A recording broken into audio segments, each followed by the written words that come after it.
皆さん、こんにちは。チョコジャパのお時間です。今日もラジオを聞いてくださりありがとうございます。皆さん、たい焼きって食べたことありますか？タイという魚の形で、外はカリッと、中はもちっとしていてとっても美味しいスナックです。日本では100年以上前から食べられていて、お祭りの時に出てくる屋台はもちろん、たい焼き専門店なんかもあるので、いろんなところで食べることができます。たい焼きの中身もいろいろあって、定番はあんことカスタードですね。たい焼きといえば、やっぱりあんことカスタードです。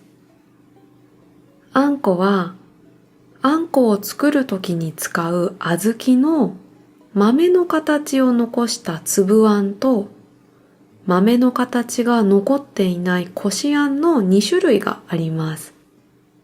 たい焼きの中身は他にもチョコクリームとか抹茶とか、あとクリームチーズが入っているたい焼きを売っているお店もあります。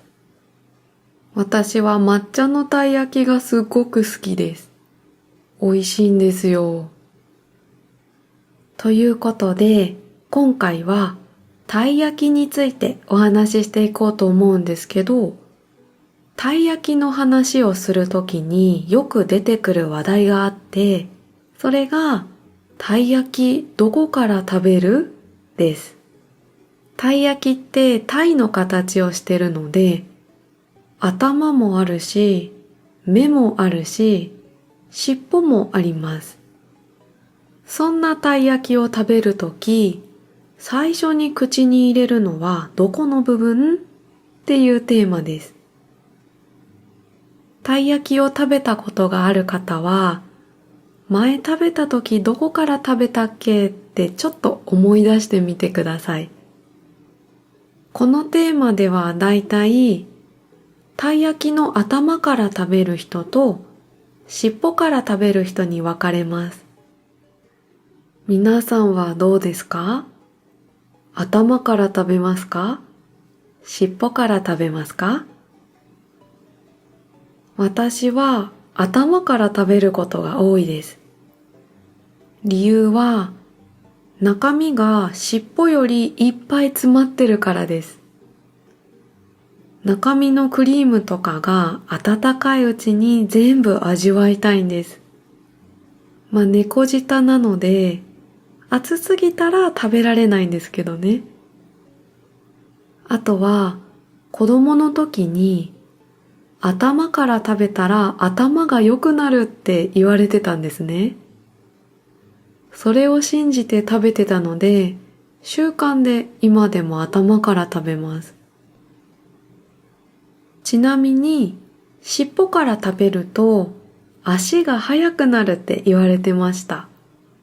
これは速く走れるようになるっていうことです。実際にそうなるっていうことではないんですけど、迷信ですね。そういうふうに言われてました。それから前にたい焼きどこから食べますかっていうアンケートがあったんです。このアンケートで一番多かったのは頭から食べる人でした。今までに何回かアンケートがあったみたいなんですけど、結果は半分以上の人が頭からでした。理由は私と同じ意見もあるし、お店の人が頭を上にして袋に入れてくれるから、そのまま頭から食べることが多いっていう意見とか、尻尾が一番好きだから最後に残しておきたいっていう意見もありました。